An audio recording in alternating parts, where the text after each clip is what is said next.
Olá pessoal, resolvi aqui gravar no canal alguns episódios em forma de podcast para explicar questões envolvendo a política, a sociedade, para debatermos um pouquinho sobre história também.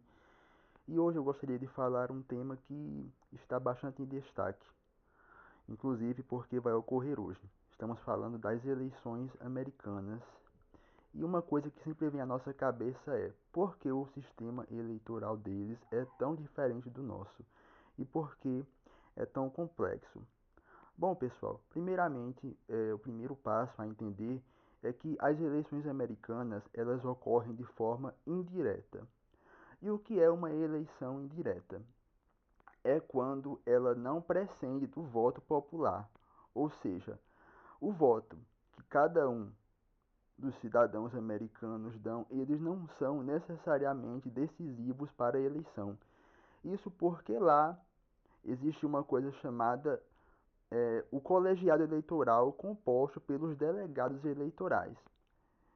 E qual é o peso do voto popular nisso? Bom, em cada estado americano há uma quantidade predeterminada de delegados, que no caso, quanto maior for o estado, mais delegados vai ter. E qual é o papel do voto popular nessa história? É o seguinte: o candidato que ganhar em um determinado estado leva automaticamente todos os votos dos delegados eleitorais. Ou seja, se a população do estado do Alabama decidir votar, por exemplo, em Kamala Harris, então a Kamala Harris levará todos os votos do estado do Alabama.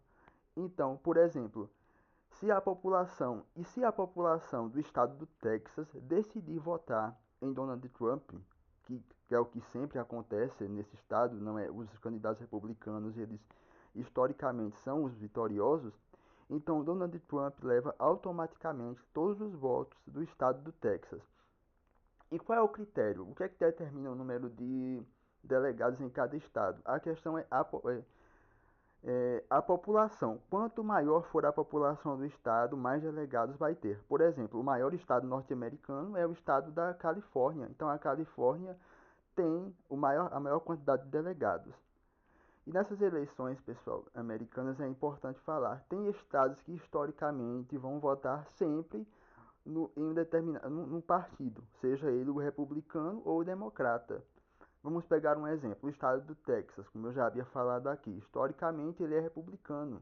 Então, a tendência maior é que Donald Trump vença. E vamos pegar outro exemplo, o estado de Nova York. Nova York é um estado historicamente democrata. Então, a tendência é que Kamala Harris vença. Então, o que é decisivo mesmo para um candidato a presidente dos Estados Unidos vencer uma eleição? A questão fica com os estados pêndulos. São aqueles estados que historicamente não têm uma preferência nem por democratas nem por republicanos. Eles costumam mudar eleição para eleição. Nesse caso, em 2024, a tendência é de 7 estados pêndulos.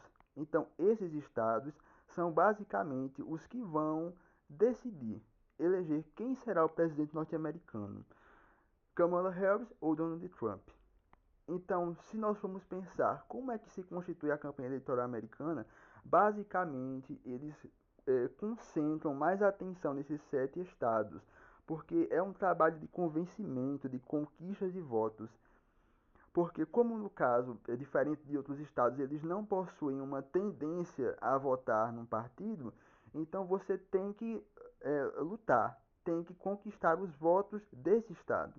Então, pessoal, ficou claro para nós entendermos os pontos principais desse vídeo. Primeiro, as eleições norte-americanas não são diretas, ou seja, não são feitas pelo voto popular, são indiretas e decididas pelo colegiado, mas o que não quer dizer que o voto popular não é importante, pois são esses votos que vai determinar que cada candidato leve a quantidade de delegados em cada estado.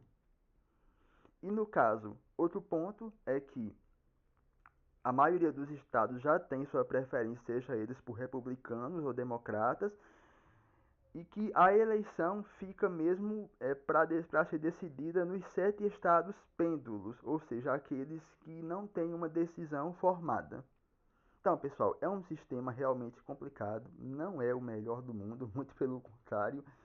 Eu acredito que, por exemplo, o nosso é muito melhor do que o sistema eleitoral dos Estados Unidos. Aqui as coisas são bem mais organizadas.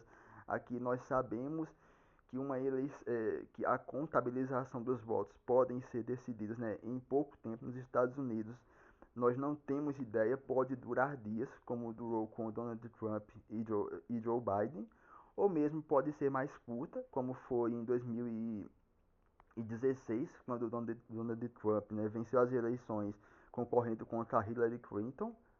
Lembro que a apuração, pelo horário aqui de Brasília, acabou por volta das 2 horas da manhã, a apuração, mas isso é totalmente incerto, assim como também é incerto o resultado. Não dá para você falar que, cravar que quem vai ganhar é o Donald Trump nem a Kamala Harris, porque está tudo muito equilibrado. As pesquisas mostram um empate rigoroso, uma partilha de votos muito grande entre os estados pêndulos, então não dá para falar nada. Então é isso, vamos aguardar e ver, né, como terminará essa história de mais uma eleição norte-americana. Espero que esse vídeo tenha sido importante para ajudar, né, a entender um pouco esse cenário tão complexo das eleições dos Estados Unidos. E é isso aí, pessoal, e obrigado por ouvir, né? No caso, ver esse vídeo, ouvir esse vídeo.